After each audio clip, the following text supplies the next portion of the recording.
Hello everyone! In this video, I would like to explore the essence of the Hulk as a being and as a state through the lenses of Hulk 2003. Hulk 2003 is not a superhero flick. It's a sci-fi movie about the dangers of genetic engineering. It is also a psychological drama about trauma and alienation. Now, let's delve deeper. Bruce Banner suffers from this condition. To him, Hulk is a disease, an inherited curse, while the Hulk himself simply is. He exists in the same space as Bruce Banner, and that limitation, that restraint makes him even more angry. You can feel this in the scene where he breaks the mirror, grabs him and says, "Puny human." Hulk is not only looking down on Bruce for his human nature, he also hates him for being confined in it. Hulk 2003 has another layer. It revolves around an organism who is alienated by its environment. It's not that he is angry only because all those puny humans want to restrain him and experiment on him for profit. He can't exist in their world, even if he wanted to. When he's looking at the old destroyed buildings, he's not only looking at Bruce's memories, he's looking at a part of the world where he cannot belong.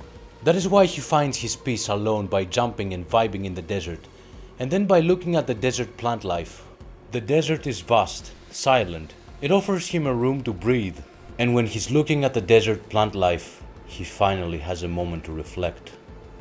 As for the effects, the film CGI is outdated for today's standards. At some points the transformations seem kinda awkward, but overall the appearance of the Hulk and the Hulk dogs is pretty good. Something I find funny, Hulk didn't smash Glentalbot. He ragdolled him as if he was in GTA 4. The surprising thing was that after that he was still alive. What I like about Hulk in that movie, and in general, is that when he rampages, he doesn't act completely like a mindless brute. His actions seem deliberate. His attacks are spontaneous, but also an extension of him. He aims to cause as much damage as possible to his enemies, but he also has the understanding of not attacking weaker foes, or innocents, like the ones in the facility where they tried to hold him captive. Or when he turned that tank gun towards the user, he didn't smash him. I haven't read much of the comics, but the only time I've seen Hulk go with the intent to kill was in the World War Hulk storyline. Moving on, I'd like to say a few things about the final battle against his father. During that fight, the Hulk does seem hopeless for a moment, because the enemy is a being that absorbs energy and assimilates matter. A very suitable antagonist, by the way. This is something that Hulk actually can't smash. Reminds me of that scene in Jingle All the Way, where that guy tells Arnold, "You can't bench press your way out of this one." Until the antagonist realizes that Hulk's energy is just too powerful. No matter how you see it, all this power can be a burden too heavy to bear. An interesting thought. Could Bruce's father have actually beaten the Hulk if he had tried a different approach? Maybe if instead of trying to absorb all this gamma radiation, he had redirected it into the atmosphere, things would have worked differently. That would definitely have an environmental impact. But there would be no profit since his goal was to take that power for himself. I like that in the end he actually made peace with the Hulk and started using his powers to protect the innocent. The MCU Hulk walks a similar path, but I do not like this approach, because it's like the only thing remaining is Bruce Banner in Hulk's body. Personally, my favorite Hulk version is in the Planet Hulk animation, but I'll leave this for another video. Something I would like to discuss.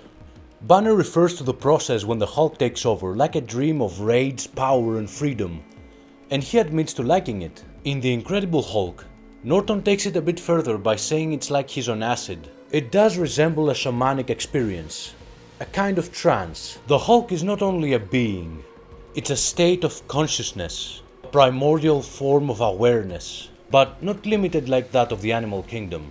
A state that is limitless and overpowering, surpassing anything else. The Hulk represents that extraordinary state knocking on the door of normalcy, personified through Bruce. Maybe a DMT trip? It's understandable how this can be intriguing, and thus others might want a taste of that drug, like Emil Blonsky. His uncontrolled desire to experience that product, that feeling, that power, created the abomination. Something that hurts my feelings. I would have appreciated it if they had actually made a Planet Hulk film. Closer to the animation, not the comic. The comic, although visually appealing, lacked storytelling depth. It felt shallow and there wasn't enough pressure on the Hulk. I never felt he was in danger, but the animation had a different approach. But that's for another video. The question remains, What is the Hulk?